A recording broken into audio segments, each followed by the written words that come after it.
जब से भगवान श्री राम लखन जी के साथ चित्रकूट में वास किए, तब से जितने भी संत महात्मा संत जन थे सभी भगवान के दर्शन करने के लिए आने लगे और भगवान सभी को प्रणाम किए।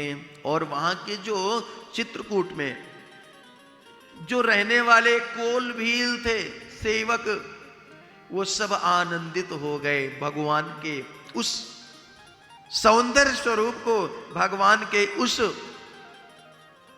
आनंदित स्वरूप को देखकर सभी आनंदित और भाव विभोर हो रहे हैं। वहां के जो कोल भील थे वो सब परिवार के सहित गए और प्रभु श्री राम जी के चरणों में बैठ गए। प्रभु श्री राम जी एक फटिक शिला पे बैठे हुए थे, उनके नीचे बैठ गए और सब हाथ जोड़ के खड़े हो गए। प्रभु आप ना अभी इस स्थान को छोड़ के जाइएगा मत, इस स्थान को छोड़ के जाइएगा मत प्रभु। जब से आपके दर्शन हुए ना तब से हम सब धन्य हो गए प्रभु। प्रभु हमारा काम है लूट पाट मारना, दूसरों का धन हड़पना, ये हमारा काम है। लेकिन प्रभु जब से आपके दर्शन हुए, जब से आप आए हैं और जब से आप मिले हैं ना प्रभु, कुछ भी पाना मेरे लिए शेष नहीं रहा प्रभु। आपको मिलके मैं पूर्ण काम हो गया हूं, अब मुझे कुछ भी नहीं चाहिए, बस आप चाहिए। आप इस स्थान को छोड़ के जाना मत प्रभु।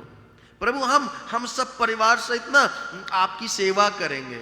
आपको चित्रकूट में सब जगह प्रभु जहां से जो जो फल है हमें पता है, यहाँ की सारी गलियां हमें पता है प्रभु, हम आपको यहाँ पे घुमाने ले जाएंगे। हम सब धन्य सहित परिवारा, दीख दरस भरी नयन तुम्हारा। जब से आपका दर्शन हुआ है ना प्रभु, तब से हम सभी परिवार सहित धन्य हो गए। अब आप एक बात बताइए, यदि प्रभु श्री राम वन ना जाते तो इन कोल भीलों का क्या होता, महाराज इन मुनियों का क्या होता, इन संतों का क्या होता, वंचित रह जाते दर्शन से। प्रभु ने जब ऐसी बातें सुनी ना, इनकी प्रेम भरी बातें, प्रभु एकदम प्रसन्न हो गए। जिस प्रकार एक पिता के आगे उसके छोटे छोटे बच्चे तोतली भाषा में जब पिताजी से बोलते हैं, बात करते हैं, जिस प्रकार पिता को माता को प्रसन्नता होती है, उसी प्रकार आज राघवेंद्र सरकार को इन कोल भीलों की बातें सुन के आनंद आ रहा है। गोस्वामी बाबा कहते हैं प्रभु को और क्या चाहिए, बस यही भाव, भाव चाहिए आपका। भाव मैंने कल निवेदन किया था कि धन संसार में लगाइए परंतु अपना मन भगवान में लगाइए। धन की आवश्यकता संसार को है, भगवान को नहीं, वो हमें खुद देते हैं।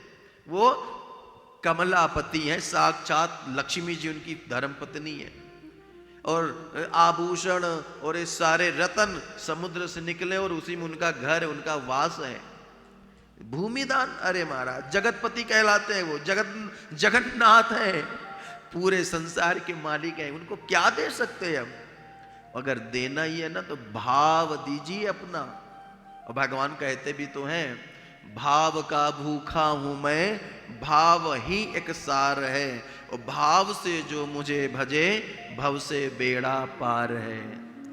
भाव बिन सूनी पुकारे, ध्यान देना, भाव बिन सूनी पुकारे कभी मैं सुनता नहीं, और भाव से एक पुष्प दो वो भी मुझे स्वीकार है। भगवान कह रहे हैं भाव का भूखा हूं मैं। और हम लोग महाराज सब कुछ दे देते हैं भगवान को, लेकिन एक भाव, एक मन ही नहीं देते, परेशान रहते हैं। और बल्कि भगवान जोर जोर से चिल्ला चिल्ला के कह रहे हैं, गीता में भी कह रहे हैं, अनन्यास चिंतयन्तो माम ये जना पर्युपासते तेषां नित्याभियुक्तानां योगक्षेमं वहाम्यहम्।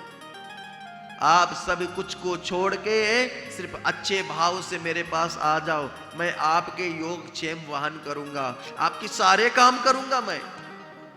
उसी का श्लोक का पर्याय यहाँ पर मानस जी में भी तो लिखा है, करऊं सदा तिनके रखवारी जिमि बालक राखे महतारी। मैं उन भक्तों की वैसे ही रक्षा करता हूं, वैसे ही सेवा करता हूं जैसे एक मां अपने बच्चे की करती है।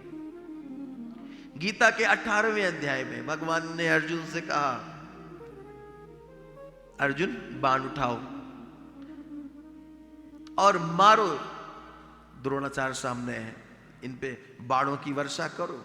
अर्जुन ने कहा नहीं कृष्ण, मैं बाण नहीं चला सकता। बोले अभी अभी मैंने तेरे को गीता का ज्ञान दिया, अभी तू कह रहा है। बोले मेरे गुरु हैं। बोले गुरु नहीं है, सब कुछ मैं हूं। कृष्णम वंदे जगत गुरु। और आप नहीं मारोगे तो ये तुम्हें मार देंगे। और तुम कौन होते हो मारने वाले? मैं हूं ना। मैं कहता हूं सर्वधर्मान परित्यज्य मामेकम शरणं व्रज अहम त्वा सर्व पापेभ्यो मोक्षयिष्यामि मा शुचा। आप सब कुछ छोड़ के सिर्फ मेरी शरण में आ जाओ, मैं जो कहता हूं वो करो। समझ में आ रहा है कुछ? जो मैं कहूं वो करो। क्या पाप है क्या पुण्य है इसको छोड़ दो, भगवान कह रहे हैं। और उन्होंने कहा है कि जब तुझसे सुलझाए ना सुलझे, हम कहते ना ये हम कर लेंगे हम कर लेंगे, सब हमारे हाथ में है। विचार करिए, आपका हाथ आपके हाथ में है? हम क्या कहते हैं? अरे सब हमारे हाथ में, सब हो जाएगा, सब कर देंगे, सब हमारे हाथ में ही तो है।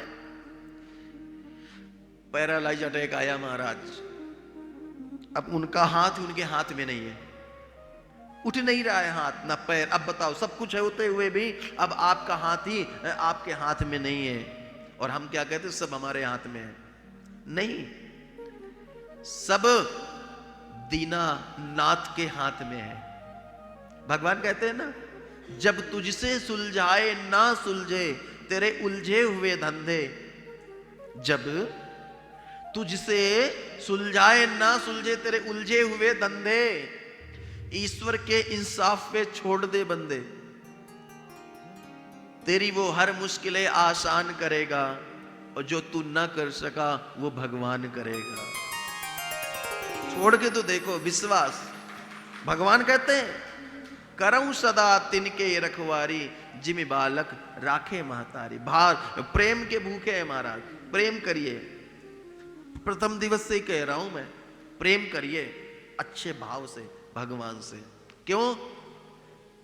राम ही केवल प्रेम पियारा, राम ही केवल प्रेम पियारा। जान ले वो जो जान निहारा, जान ले वो जो जान निहारा।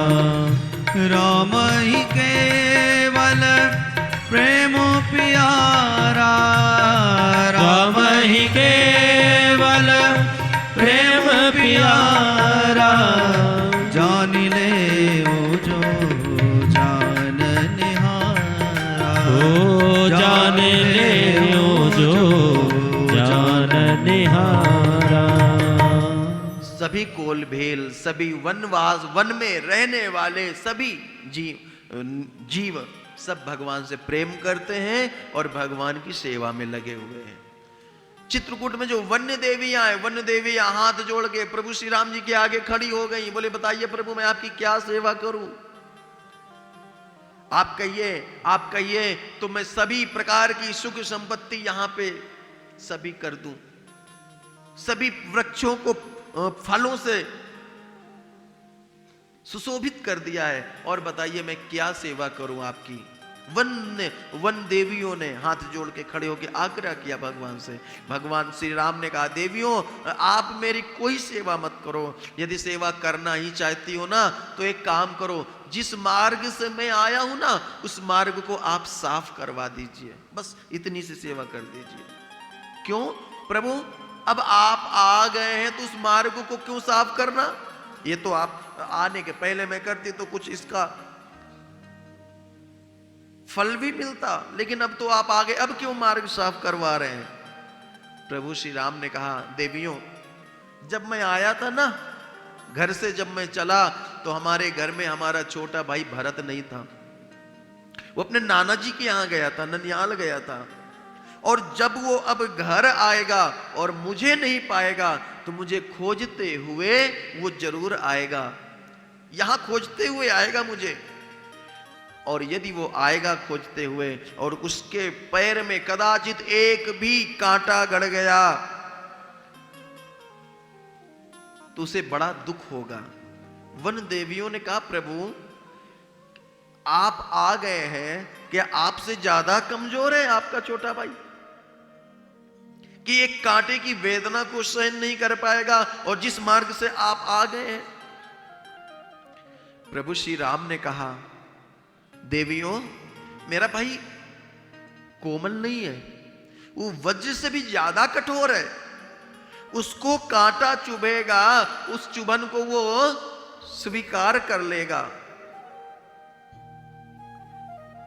परंतु अपार दुख इस बात से होगा कि इसी मार्ग से मेरे भैया गए हैं, और जब मेरे पैर में इतने कांटे चुभे हैं तो मेरे भैया के पैर में कितने कांटे चुभे होंगे। इस बात को सोचकर वो दुखी हो जाएगा कि हमारे कारण हमारे भैया के पैरों में कांटे चुभे हैं।